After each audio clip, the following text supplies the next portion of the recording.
You're taking a live look into Intuitive Machines' Nova Control in Houston, Texas, where flight controllers are preparing for the tense moments of the IM-2 landing sequence.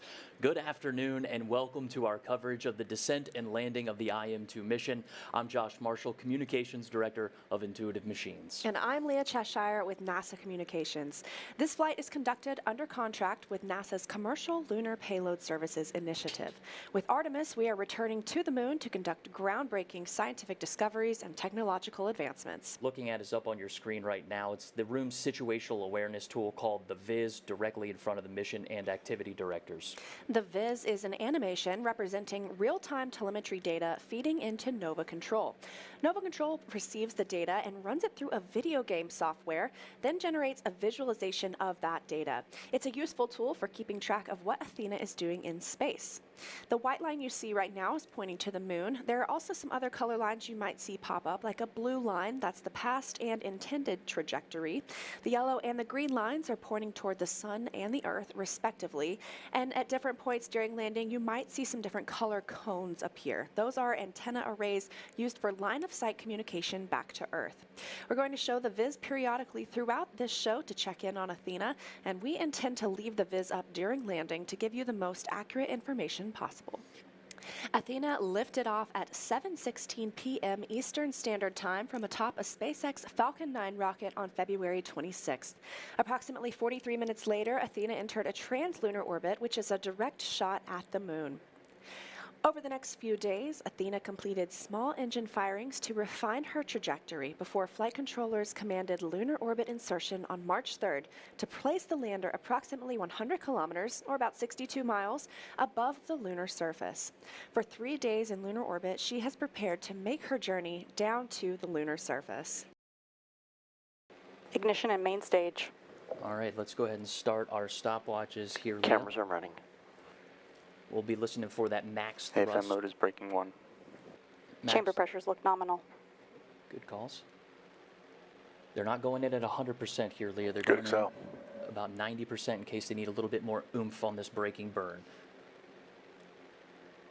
Again, this is Good control.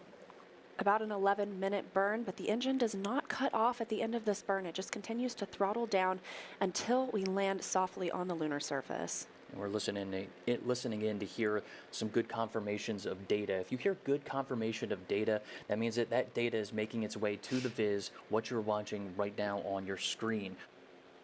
Stand by, see if we regain that signal. Remember, folks, the Viz that you're watching at home is an estimation of data. It's doing its best. That's a lot of data coming from really far away. All commands and all confirmations come from our mission director at the bottom right hand of your screen. Here we do have a picture from a portion of the descent. Is that right over there? All right, so that's a picture during braking, about 10 kilometers up from the lunar surface that we do have while we wait for a little more information. We can confirm the engine is still running and therefore needs to be upright. If we were in a different configuration, the engine would have snuffed. Okay, so we have confirmation. I believe that was from Con that says the engine's still running. This picture you're looking at, the 10 kilometers up during that braking burn, that powered descent initiation, that long burn that brought us 4,000 miles per hour braking burn. Incredible shot. Yeah, that's what I'm saying as well. All right, there's another view there. Looks like from this panel, we're looking at the garage. So that's Lunar Outpost Map rover inside of that square right there, Leah. And this looks like it's probably about the same altitude, maybe about 10 meters above the surface.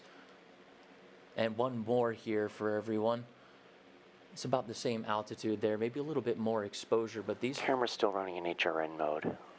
These photos came down for us just a few moments ago. Wanted to share those before we jump back into mission control as flight controllers are looking at this dynamic situation and learning. Yeah, go ahead and put us in landed ops. It looks like we're down. We need to evaluate that situation, and I'd like to get a picture.